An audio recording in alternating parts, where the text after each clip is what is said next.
Il était une fois, dans un lointain pays d'Orient, un charpentier nommé Ali Baba, qui vivait pauvrement avec son épouse.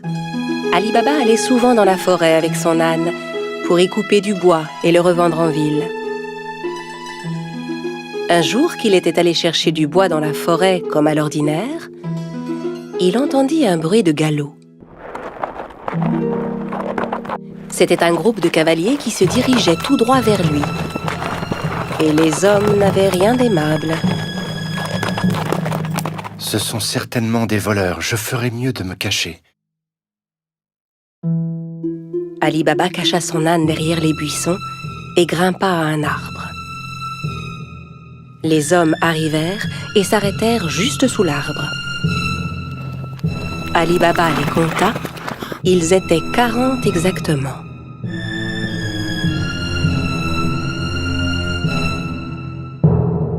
Les hommes déchargèrent les lourds sacs que portaient leurs chevaux. Et Ali Baba comprit alors que ces hommes étaient bien des voleurs. Le chef de la bande se dirigea vers un énorme rocher devant lequel il se mit à crier. Sésame, ouvre-toi!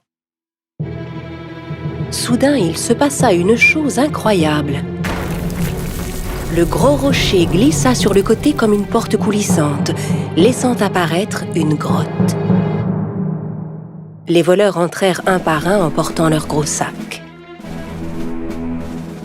Quand le dernier fut entré, la porte se referma automatiquement. Ali Baba était médusé par ce qu'il voyait. Au bout de quelques instants, le rocher s'ouvrit à nouveau et les voleurs ressortirent de la grotte. Quand le dernier fut dehors, le chef se tourna vers la porte et ordonna « Sésame, ferme-toi !» Le gros rocher se referma aussitôt et les cavaliers se remirent en selle et s'éloignèrent. Ali Baba descendit de son arbre et s'approcha à son tour du rocher. Il lança les mots qu'il avait entendus. Sésame, ouvre-toi! La porte s'ouvrit dans un grand bruit. Ali Baba entra d'un pas hésitant. Il fut ébloui de ce qu'il vit. La grotte était remplie d'or, d'argent, d'étoffes rares, de diamants et de pierres précieuses. Il regarda autour de lui, ramassa 3 sacs et sortit de la grotte. Puis il se retourna vers le rocher et lui adressa les mêmes mots que le chef des voleurs. Sésame, ferme-toi! Il chargea les sacs sur le dos de son âne et rentra chez lui.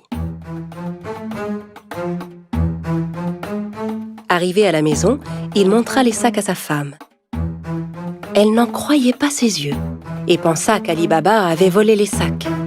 « Où as-tu trouvé tout cet or ?»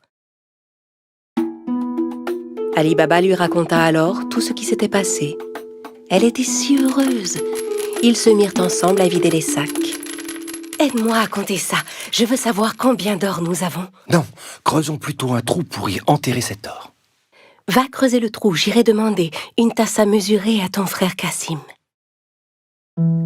Cassim, le frère d'Ali Baba, était un riche marchand, mais c'était un homme très cupide.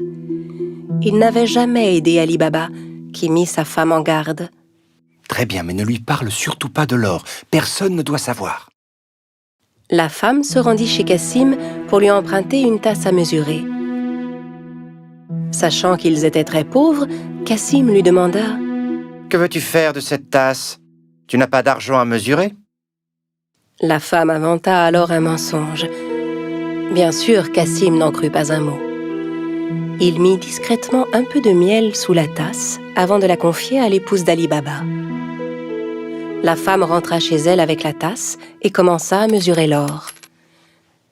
Puis quand ils eurent compté tout leur or, Ali Baba alla l'enterrer dans un grand trou.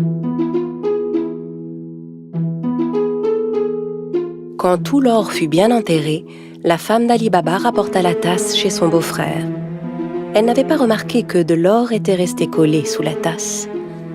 Quand Cassim reprit la tasse, il vérifia aussitôt dessous. En voyant que de l'or y était collé, il fut stupéfait.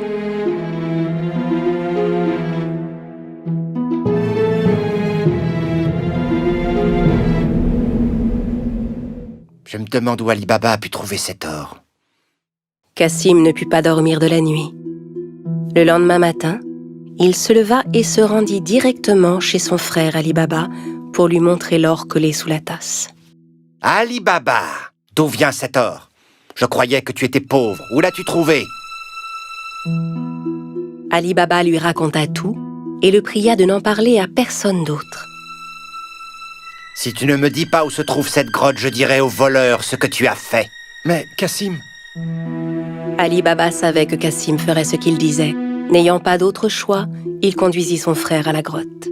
La grotte est juste derrière ce rocher. Maintenant, allons-nous-en d'ici. Les voleurs ne vont pas tarder à revenir.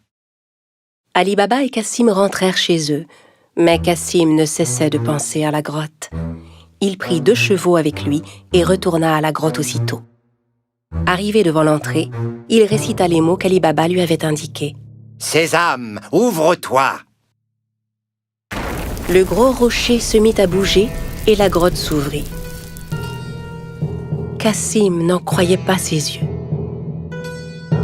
Il était fasciné par le spectacle qui s'offrait à lui, hypnotisé par tout l'or qui brillait. Le plus vite possible, il commença à remplir les sacs qu'il avait apportés avec tout l'or qu'il pouvait. Quand tous ces sacs furent pleins, il retourna vers la sortie. Mais la porte s'était refermée. Et malheureusement, il avait oublié les mots qu'il fallait dire. Il essaya toutes sortes de formules pour ouvrir la grotte. « Porte, ouvre-toi ! Rocher, ouvre-toi ! Grotte, ouvre-toi !» Mais quels que soient les mots, la porte restait fermée. Cassim commença à paniquer. Il chercha une autre porte, mais n'en trouva aucune. Au bout d'un moment, les voleurs revinrent à leur grotte. Quand ils virent les chevaux de Cassim, ils se méfièrent et sortirent leurs épées. « Sésame, ouvre-toi !»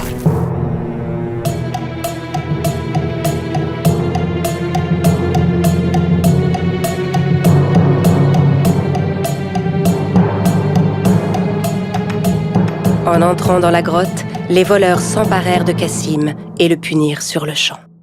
« Alors c'est donc lui le voleur qui nous a volé notre or ?» À la nuit tombée, ne voyant pas revenir Cassim, sa femme commença à s'inquiéter. Elle courut chez Ali Baba pour lui demander son aide. Ali Baba aussi était inquiet pour son frère. Il retourna à la grotte et vit les 2 chevaux qui attendaient devant la porte. Il comprit alors que son frère était à l'intérieur et qu'il s'était fait tuer par les voleurs. Il retourna voir sa belle-sœur et lui raconta tout. Ensemble, ils décidèrent de n'en parler à personne. Au bout de quelque temps, Ali Baba et son épouse vinrent s'installer dans la maison de Cassim. Ils s'occupaient de son commerce et aidaient à le faire prospérer. Leur fortune ne cessait de croître. Dans le même temps, le chef des voleurs se rendait compte que l'or caché dans sa grotte ne cessait de diminuer de jour en jour. Il ordonna donc à l'un de ses hommes de vérifier s'il ne voyait rien de suspect. « Va en ville, cherche s'il n'y a pas quelqu'un qui serait devenu soudainement riche et dépensier depuis quelque temps. » En se promenant dans les rues du marché, l'homme vit Ali Baba qui payait ses achats avec de l'or. Il le suivit jusque chez lui. Quand Ali Baba entra dans la maison, le voleur marqua sa porte. À la nuit tombée, la femme de Cassim sortit pour donner de l'eau fraîche aux animaux. C'est alors qu'elle remarqua la marque qui était sur sa porte. Elle comprit que la marque n'annonçait rien de bon. Elle prit un pot de peinture et marqua toutes les portes du voisinage. Au petit matin, les 40 voleurs arrivèrent pour retrouver la maison d'Ali Baba. Incapable de distinguer la maison parmi toutes celles qui portaient des marques, Ils furent contraints de repartir. Mais le chef était bien décidé à retrouver Ali Baba. Il se déguisa et alla rôder du côté du marché. Il finit par retrouver Ali Baba et le suivit jusque chez lui.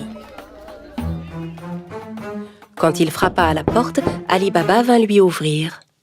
« J'ai fait un long voyage. J'ai rapporté des jarres d'huile d'olive. On dit que vous êtes le marchand le plus riche de la région. Peut-être voudriez-vous en acheter ?» Ali Baba invita le chef des voleurs à venir dîner le soir même, pensant avoir affaire à un marchand. Le voleur apporta avec lui 40 jarres d'huile d'olive chez Ali Baba. Ali Baba avait demandé à ses servants de préparer un bon dîner pour son hôte. Ali Baba proposa à son invité de passer la nuit chez lui, ce que, bien sûr, il accepta sans hésiter. Tandis qu'Ali Baba et le voleur étaient attablés pour dîner, la femme de Cassim voulut s'approcher des jarres d'huile d'olive pour voir. C'est alors qu'elle entendit des bruits étranges. « On sort maintenant ?»« Non, pas encore. » En entendant que c'étaient les voleurs qui étaient dans les jarres et non pas l'huile, elle comprit que c'était un piège.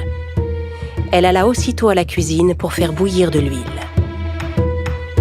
Puis elle revint verser de l'huile bouillante dans chacune des jarres.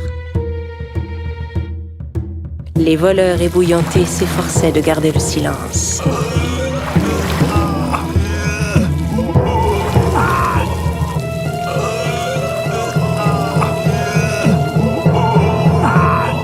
À minuit, quand tout le monde était endormi, le chef des voleurs alla vers les jarres. « Vous pouvez sortir maintenant. » N'ayant aucune réponse, il appela à nouveau. « Les gars, vous dormez ?» N'entendant à nouveau aucune réaction, il décida d'ouvrir les jarres et fut terrifié de ce qu'il vit. Terrorisé à l'idée de se faire attraper à son tour, il s'enfuit et ne revint jamais. Le lendemain matin, la femme de Cassim raconta à Ali Baba ce qui s'était passé. Cette fois, il savait qu'il n'aurait plus jamais à s'inquiéter des voleurs. À partir de ce jour, Ali Baba et sa famille menèrent une vie riche et heureuse.